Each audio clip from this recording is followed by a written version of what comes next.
Yep, we went to camp. You know what? God is so good. And exactly what Pastor says, I feel like there's a fire shut up in my bones. And you say, well, was it a great conference? No, it was a great prayer meeting. And Brother Troy, I thank you for those words, because what these kids are growing up with is what a lot of people don't want in their church. There's a lot of people that they do not want the power of God to fall. They don't want people being slain in the Spirit. They don't want anybody speaking in tongues. They don't want the fullness of God in their churches because they're afraid it's going to get out of control. And you know what? Lord, get me out of control. Get me out of control. And I'm so thankful that we are hungry for those things. You know what? If you call for a potluck, you'll have a storm of people. But if you call for a prayer meeting, you only have a very few. And you know what? That's what this was all about. It wasn't it wasn't anything great planned. And you know what? We found out at the end that there was, great men of God there that have mega churches but you have to understand, when it comes down to Him, we are absolutely nothing. And the only reason why they have mega churches is because of Him. So it's not about who stands here. It's about Him telling about this person telling about Him. And you know what? It was so neat because they didn't introduce anybody. They were going to at the very end, but they never did that. So you know what? To be honest with you, I can't tell you what happened. But all I can tell you is that we can see something in our spirits. And in the next few months, we'll be nourishing it. We'll be loving it. We'll be feeding it. We don't know what it's going to look like. We don't know what it's going to smell like. We don't even know what it's going to act like. But we know that God has something good in store. I feel like I've never been pregnant with a child here on earth, but I feel like we are pregnant with the Spirit. And something's going to happen in this house. Amen? And I prophesy that something is going to happen in this house. So you know what? I am honored to be in this house. I'm honored to be with people that want the power of God to fall in this house. And you know what? I wouldn't want it any other way. I felt sorry for a lot of those pastors, because you have to understand, some of them didn't even know how to pray. And that's sad. Some of them got so uncomfortable, after 15 minutes, they were up on their phone and talking to one another.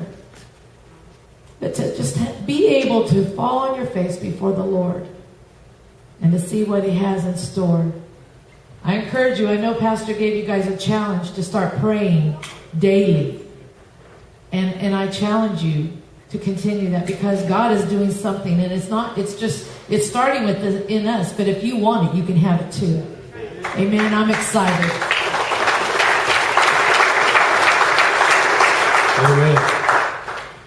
Amen. December 2009, a gentleman by the name of Aug11wed was in his room praying, and God told him to pray for the upper room to come back. Come on. Amen.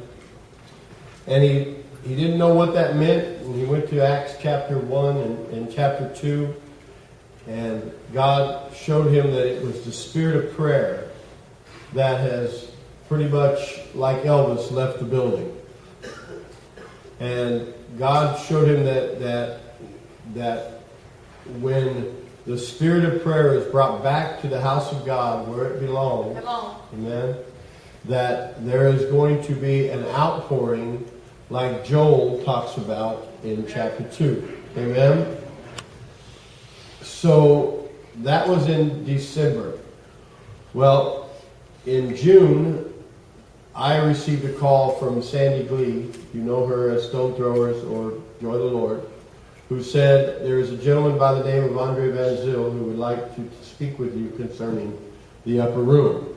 And he called me, and him and I spoke on the phone, and he shared with me his heart. And it was as if something leaked inside of me when he said, we want to get together and pray and seek the face of God and see what God would have us to do in this hour for the church. Amen.